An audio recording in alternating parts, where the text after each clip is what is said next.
Welcome back as we wrap up our coverage of the 2011 Farm Progress Show in Decatur, Illinois. We broadcast from the Rabo AgriFinance tent. We have with us Tad Mozena, Vice President, Insurance Marketing for Rabo AgriFinance, and Shawn Smeins, Managing Director of the North Central Region for Rabo AgriFinance. Just want to kind of go over, kind of summarize some things that we've talked about here at the Farm Progress Show. We'll start with you, Tad, on crop insurance.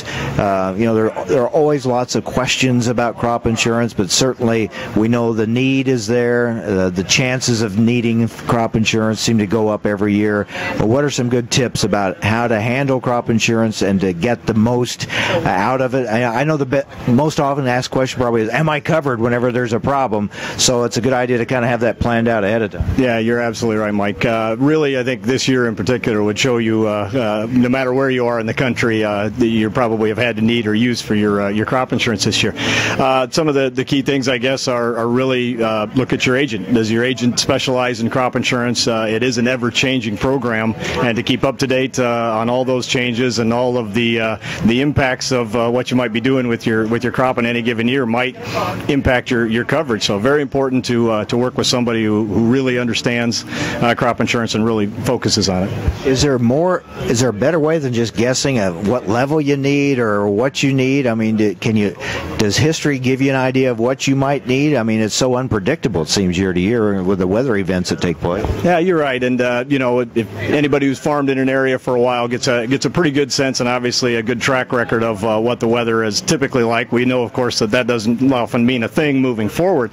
But as we talked about before, we've got a lot of clients in specific parts of the country where, for example, hail is very prevalent, and they'll often want to buy a companion hail product to enhance their multi-peril coverage because it's very likely that they're going to get hit. Other parts of the country that's not a concern or not a requirement, and now you're really getting back to your own individual operation, your own individual risk tolerance, and really your marketing plan and your overall risk management strategy that you can take a look at that coverage level, determine the break even, and really have that in place and fit with the rest of your plans. It would seem, with all the talk, all the discussion about the need for a safety net for agriculture, almost everyone says, well, that starts with crop insurance. Yeah, and of course we couldn't agree with that more, being a financial institution and obviously one that offers crop insurance as well. So yes, it should be and always is a very good foundation and base for that first farm safety net. Very good. Thank you, Tad. Now let's go to Shawn Smeins, talk about some of the bigger economic things. First of all, we remind people again, and certainly around Central Illinois, you have a new office in Springfield.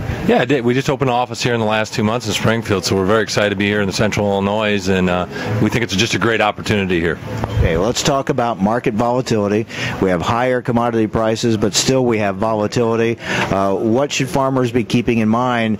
We're in harvest and already thinking ahead to next year. Could there be another drought again next year? What are things they need to keep in mind? Well, some of the things, obviously there is a lot of volatility, and I think the thing that they need to keep in mind is volatility is going to be the key word moving forward. So what we really talk to our farmers about is being proactive, staying with their marketing plans, maybe locking in some prices for 2012. Get a good feel for where their yields are going to be this year, and it may be a year where our yields aren't there, the price is making up for it, and maybe we need to look at our capital purchases a little bit differently than we have the last couple of years. Maybe we have to cut back on that because the cash flow may not just be there. What about input costs, you think, going into next year? I think it's going to be an interesting, like it is every year. Fertilizer, I think it's been manageable. We predict it's still going to stay manageable. And the big thing is on the seed side, cash rents, seeds especially with all the technology that's been added to it. What's the price of it going to be? What's the price of that technology? Second, all the cash rents, again, is with all the change in prices and the prices in the revenue side going up, there seems to be a lot of cash rent discussions, probably a little bit more than normal. Right. You see land prices holding strong? We see land prices holding strong, and not to say there won't be a correction in the next 3 to 5 years, but we don't see the correction being that big. But everything is kind of a perfect for it right now, the high commodity, low interest, and the tough credit standards. Negotiating with a landlord can always be tricky. I mean, you have obviously two different interests and what each side is wanting to get out of the deal, but when you up the level with the prices that we're seeing now, that makes it even trickier. You really need a good relationship there. It definitely has to be a good relationship, and like all businesses, relationships should be the number one thing at the end of the day. From there, it has to be a win-win situation. I think they both have to realize, both sides of it, it, that there's a lot more risk involved here. Prices are a lot higher. There's a lot more. The margin of error it hasn't widened to allow you a lot more error. It continues to get narrower as we get higher prices. So for the landlord and also for the tenant, it's very important to manage that. This year, maybe more than any other, has shown us what we've known for some time, that it is a global economy, and a hiccup or a cough, as we've seen it somewhere else around the world, it just reverberates all around the world. I think more than ever, especially with the tight supplies that we have in almost a lot of our commodities, and the growing population. I mean, I think I saw a study a while back, there's 250,000 people being born on this earth every day. Well, that's putting so much pressure on our ag community to feed the world. So I think, this is going to be, I think we're kind of getting into some normal times here, which is abnormal because there's going to be tons of volatility.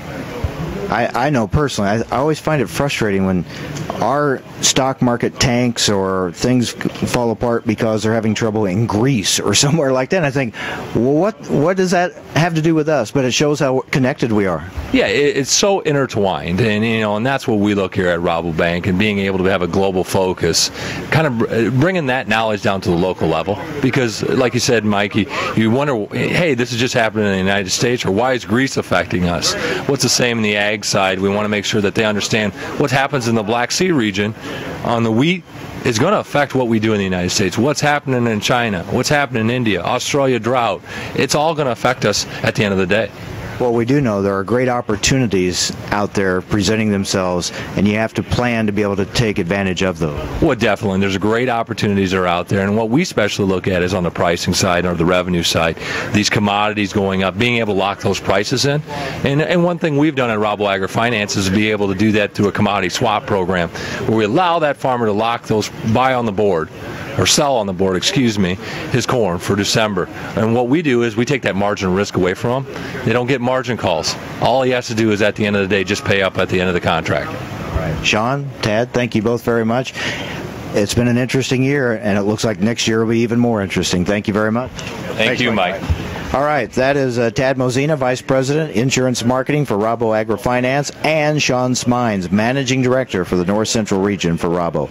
And thank you for joining us on our bonus coverage of this year's Farm Progress Show in Decatur, Illinois. I'm Mike Adams. This is AgriTalk OnLine.